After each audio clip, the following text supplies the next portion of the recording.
Hello guys, তো আজকে আমি আরও একটা রেসিপি নিয়ে চলে আসলাম। সেই রেসিপিটির নাম হলো ক্যাপসিকামের ঝোল। দেখুন, এখানে আমরা ক্যাপসিকামগুলো ছোটো ছোটো করে কেটে নেব। এখানে পেঁয়াজ কুচি, রসুন কুচি নিয়েছি, আর এখানে ক্যাপসিকামগুলো ছোটো ছোটো করে কেটে নেব সবগুলিকে।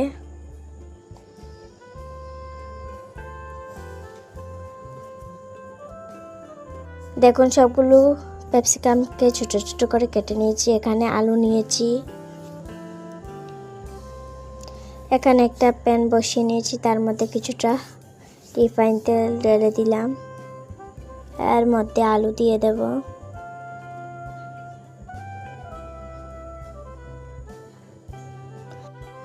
ক্যাপসিকাম দিয়ে দেব, লঙ্কা গুঁড়ো, হলুদ গুঁড়ো আর লবণ দিয়ে দেব। সবগুলোকে একসঙ্গে মিক্স করে নেব।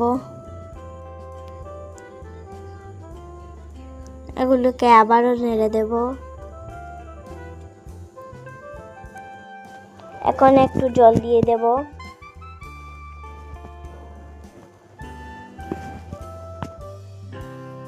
ভেজে রাখা মাছগুলোকে একে একে সবগুলোকে দিয়ে দেব।